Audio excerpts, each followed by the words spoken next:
Everyone's telling you to live your life. Put yourself first. Don't waste your time on meaningless things. But nobody warns you about the opposite. Nobody warns you that you can give so much, love so hard, sacrifice so completely that you vanish entirely. I am Letha White. I am 80 years old, and I need to tell you something that will make you uncomfortable. I didn't waste my life being selfish. I wasted it being selfless. I gave every piece of myself away until there was nothing left. Look at me. Silver hair perfectly styled out of habit. Hands that have served 10,000 meals. A house kept immaculate for people who barely visit. This is what happens when you forget that you matter too. This is what noble sacrifice looks like when you take it too far. I was a wife for 58 years, a mother, a caretaker, a helper. I was everything to everyone. And one day I woke up and realized I had no idea who Letha White actually was. Because somewhere between age 20 and 80, between saying yes to everyone else and never once to myself, I disappeared. This is my story. And if you're the person who always gives, who never says no, who feels guilty for wanting anything, you need to hear this. Before I continue, please subscribe to this channel, like this video, and share it to someone who find it difficult to say no. I was 20 years old when I held my future in my hands. The acceptance letter from County General's nursing program. Full scholarship. I had dreamed about this since I was 15, watching nurses move through my grandmother's hospital room like angels. I wanted to work in underserved communities, to bring healthcare to people who had none. I could see it so clearly, me in scrubs, making a difference, being someone who mattered beyond the four walls of a house. Then I met James at a church social, handsome in that clean-cut way that made mothers smile. Ambitious, confident. He had plans, big plans, and 3 weeks after we met, he looked at me with those intense eyes and said, "Letha, I know what I want. I want you. I want a life with you. I want to build something real." I was flattered. God, I was so flattered. Nobody had ever wanted me that urgently before.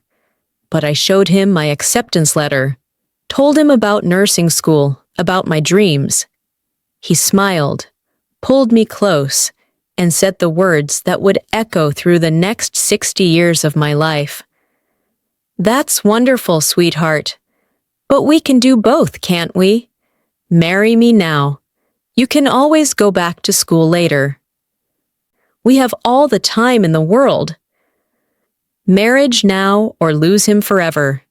That was the unspoken ultimatum. And I was 20 years old, terrified of being left behind, while all my friends walked down aisles in white dresses. So I said yes. I told myself it was just a postponement, not an ending. I wrote it on a note and clipped it to my acceptance letter. Postponing, not abandoning. We'll return after we're settled. We married in June 1965. By March 1966, I was pregnant. Morning sickness so violent I could barely stand. James was ecstatic, already talking about his son, about legacy, about the family we were building. And nursing school? It drifted further and further away, like a boat I was watching from shore, until I couldn't see it anymore. I told myself it was temporary, just a few years, just until the baby was older, just until we were more settled, just until James's career was more stable, just until. But here's what nobody tells you about just until. It never ends. One small sacrifice leads to another, then another, until sacrifice becomes your identity. I didn't know it then. Standing in that little apartment, with my hand on my swelling belly. But I had just made the first choice in a lifetime of choosing everyone else. The girl who wanted to heal the world was already starting to fade, and she was taking me with her. 3 children in 5 years, Michael in 1966, Sarah in 1968, Rebecca in 1971. Each pregnancy pulled me further from the person I used to be. Each birth certificate felt like an erasure of my own name. I wasn't Letha anymore. I was Mom, just Mom. When people asked about me, they meant the children. How are the kids? Nobody asked how I was. After a while, I stopped knowing the answer. James's career exploded. Promotion after promotion, each one requiring a move. Chicago in 1969. Atlanta in 1972. Houston in 1976.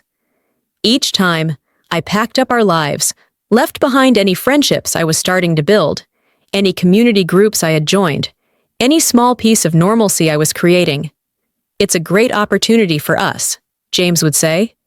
But it wasn't for us. It was for him. I was just the logistics manager for his ambitions. Then 1975 hit like a freight train. My mother's cancer diagnosis, stage 3. The doctors gave her maybe 5 years with aggressive treatment. Maybe.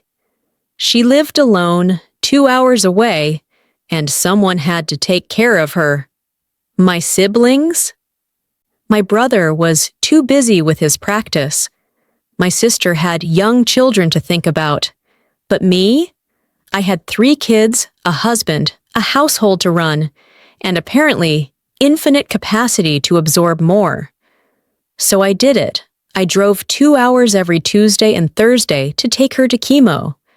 I coordinated her medications. I held her hair when she vomited. I cleaned her house. I cooked her meals. I became her nurse. The career I gave up now performed for free in the margins of my already disappeared life. My days became a brutal machine. Wake at 5, make breakfast, pack lunches, school drop-off, grocery shopping, laundry. On Tuesdays and Thursdays, the 2-hour drive to Mom's, doctor's appointments, caregiving, 2 hours back, dinner preparation, homework supervision, baths, bedtime, James's late dinners because his meetings ran long. Collapse into bed, repeat, friends stopped calling, Letha's always too busy. And I was. Too busy to grab coffee, too busy for book club, too busy to be a person with interests or opinions, or a life that was mine. I became efficient, capable, the woman who could handle anything. People admired me. I don't know how you do it all, they'd say, like it was a compliment. But here's what efficiency costs when you perfect it. Yourself. I stopped knowing what music I liked because I only played what the kids wanted. I stopped knowing what food I enjoyed because I only cooked what everyone else preferred. I stopped having opinions because there was no time to form them. I became a function, a very good function, a machine that never broke down. Until one night in 1980, standing at the kitchen sink washing dishes at 11 p.m., I caught my reflection in the dark window. For just a second, I didn't recognize the woman staring back. Her eyes were empty. And I realized with absolute horror, I felt nothing, not sadness, not joy, nothing. I had become hollow, and nobody had even noticed I was gone. The 80s and 90s became a blur of everyone else's milestones. Michael's baseball games, I never missed one, sitting in bleachers through rain and heat, cheering for a son who barely glanced at me in the stands. Sarah's piano recitals. I was always in the audience, always proud, while she thanked her teacher, her father, everyone but me. Rebecca's college applications. I proofread every essay, managed every deadline, celebrated her acceptance to Yale like it was my own achievement, because in a way, it was the only achievement I had left. Every conversation became about them. Dinner parties, church gatherings, family reunions. How are the kids? I could talk for hours about their accomplishments, their challenges, their dreams. But when someone occasionally asked about me, my mind went blank. What was there to say? I volunteer at the school. I keep the house. I support James. I was a resume with nothing on it but other people's names. James's career hit its peak. VP at 45. Executive VP at 50. Every promotion meant another celebration where I planned the party, arranged the catering, made sure his colleagues were impressed. I stood beside him in photos, smiling, his hand on my waist, while he gave speeches thanking my incredible support system at home. I was infrastructure, invisible but essential. Nobody photographs the foundation of a building. My mother died in 1990. 15 years of caregiving, and then she was gone. I cried at the funeral, but honestly, I cried more from exhaustion than grief. And before I could even process what I'd lost, I redirected all that caretaking energy. The church needed volunteers. The neighbors needed help. There was always someone who needed something. Then 1998 arrived like a traitor. Rebecca graduated college and moved to Seattle. The house fell silent. For the first time in 32 years, I woke up with no one needing me immediately. The panic was instant and suffocating. I wandered from room to room, straightening things that were already straight, cooking elaborate meals for two that James barely noticed because he was traveling more than ever. So, I filled the void the only way I knew how. I volunteered everywhere. Library, hospital, food bank. I helped neighbors with their children, their errands, their problems. Anything to be needed. Because a question was forming in the back of my mind. A question I was terrified to answer. When no one needs me, who am I? The children called less and less. Monthly. Then holidays only.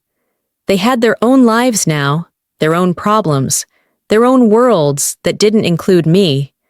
When they did visit, they'd look around the immaculate house, every surface gleaming, every room perfect, and say, "Mom, you don't have to work so hard. Relax a little." But I couldn't relax. Because if I stopped moving, stopped serving, stopped being useful, I would have to face the mirror. I would have to confront what I'd been running from for 40 years. I was keeping a museum-perfect house for ghosts. And the biggest ghost was me. James's heart started failing in 2010. First heart attack at 68, bypass surgery, medications, dietary restrictions, physical therapy. And just like that, I became a caretaker again. After my mother, after 30 years of mothering, here was another person who needed me. Part of me was relieved. I knew how to do this. Being needed was the only identity I had left. 10 years of managing his pills, monitoring his diet, driving him to appointments. 10 years of my own body starting to betray me. The arthritis in my hands, the chronic fatigue, the chest pains I ignored. When the doctor asked about my symptoms, I waved them away. "I'm fine. Don't worry about me. We need to focus on James." My health was always secondary. My pain was always less important. I had trained everyone, including myself, to believe this. The children had their own families now. Michael in California with his wife and 2 kids. Sarah in Boston, divorced, working 80-hour weeks. Rebecca in Seattle with her partner and a baby on the way. They called on Sundays sometimes. Brief updates. "How's Dad?" they'd ask. Always Dad. When they asked about me, it was perfunctory, a checkbox. "And you're good, Mom?" They never waited long enough to hear a real answer. Christmas and Thanksgiving, they'd come. The house would fill with noise and grandchildren and wrapping paper and laughter. For 3 days, I'd feel alive again, cooking their favorite meals, watching them interact, pretending we were still a family. Then they'd leave, back to their real lives. And the silence would crash back in, heavier each time. I was lonely in a way I'd never experienced before. Lonely while sitting next to my husband of 58 years. Lonely while surrounded by children and grandchildren. It was a specific kind of loneliness, the kind that comes from realizing nobody actually sees you. They see the function you perform. They love what you do for them. But you, the person underneath, she's been gone so long, they don't even remember she existed. James died on a Tuesday morning in March 2023. I found him in his armchair, newspaper in his lap, just gone. The funeral was beautiful. The children came immediately, stayed the whole week. They were attentive, helpful, present. They cleaned out his closet. They helped with paperwork. They held me when I cried. For 1 week, I felt like I mattered to them. Then they left. Back to California. Back to Boston. Back to Seattle. Back to their lives. And I was alone in this house for the first time in 58 years. Just me and the silence, and the terrible, unavoidable question I could no longer run from. Now what? Who am I when there's no one left to take care of? What do I do with a life that has only ever been about other people? The silence had no answer. And that's when the real dying began. 6 months after James died, Sarah suggested I create a memorial album. "Something the grandkids can have," she said. "A way to remember Grandpa." So I went through the boxes. Decades of photographs, thousands of them. Birthdays, holidays, graduations, vacations. 58 years of family memories. And I was barely in any of them. Photo after photo, I was the one behind the camera. Capturing James with the children. The kids blowing out candles. Family gatherings where everyone was laughing, celebrating, living.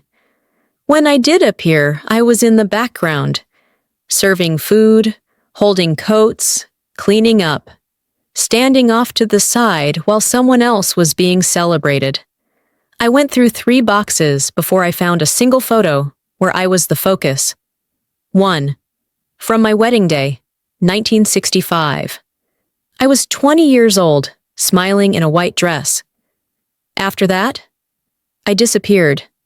I sat on the floor of the attic, surrounded by evidence of my own erasure, and something broke inside me. Then I found the old trunk, the one I hadn't opened in decades. Inside was my nursing school acceptance letter, yellowed with age, and clipped to it that note in my young handwriting. Postponing, not abandoning. We'll return after we're settled. I never returned. We were never settled. There was always one more thing, one more person, one more reason to wait. Underneath were letters, dozens of them, from Caroline Brenner, my college roommate. I had forgotten about Caroline. The letters spanned 1966 to 1967, full of her adventures as a traveling nurse with Doctors Without Borders. Vietnam, Morocco, Peru. Her handwriting was electric with life.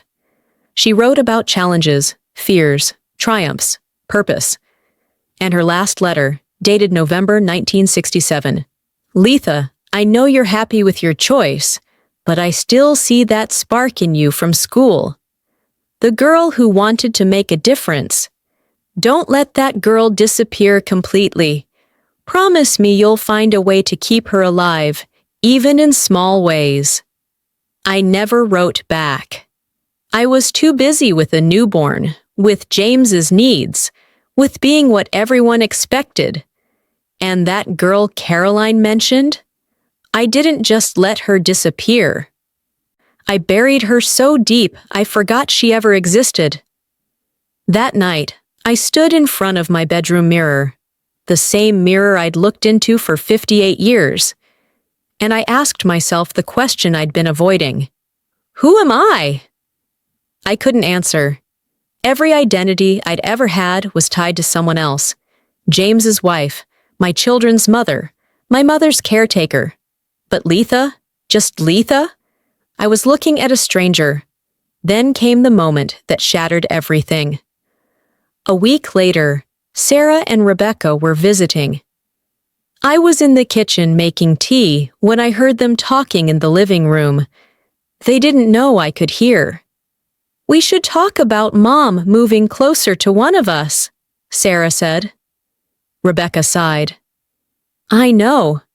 But honestly, Sarah, I don't even know what Mom likes. Does she have hobbies? What does she do all day? We've never really talked about her, have we? It's always been about us." Silence. Then Sarah's voice, quiet and sad. "I don't think I know who Mom is, beyond being Mom." I stood frozen in the kitchen, the kettle screaming, and understood the final, devastating truth. I had given them everything, 58 years of sacrifice, service, devotion, and in doing so, I had given them nothing authentic to know. They didn't love me. How could they? They loved a function, a role, a woman who existed only to meet their needs. I had spent 58 years building closeness through sacrifice, but sacrifice didn't create intimacy. It created distance. I had become so small, so invisible, so selfless that even my own children couldn't see me, because there was nothing left to see. I spent the next week reading Caroline's letters over and over. Each one was a window into a life I could have lived. She wrote about delivering babies in remote villages, about learning new languages, about the terror and exhilaration of making life or death decisions. She wrote about loneliness too, about missing home, about doubting her choices. But even in her struggles, she was alive. She was becoming someone. While I was disappearing, Caroline was being forged into a person with stories, scars, purpose. "Don't let that girl disappear," her last letter said. That question haunted me, because I did let her disappear. I didn't just let it happen. I participated in my own erasure, every single time. The truth I'd been avoiding crashed over me. I had choices. At every turn, I had choices. When James proposed, I could have said, "Let me finish school first." When we moved for his career the third time, I could have said, "What about my opportunities?" When my mother got sick, I could have split the caregiving with my siblings. When the children left, I could have finally pursued something for myself. But I never said no. Not once. I told myself it was the times. Women in the 60s and 70s were supposed to sacrifice. We were supposed to put family first. But that wasn't entirely true, was it? Because other women found ways. James's sister Margaret, she became a high school English teacher in 1968 and taught for 35 years. She had 3 kids too.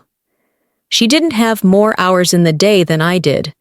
She just believed her dreams mattered as much as everyone else's. She said no sometimes. She set boundaries. She loved her family fiercely while still remaining a whole person. and she was respected for it, not resented. Her children knew her. They knew she loved poetry, that she was passionate about education, that she had her own life.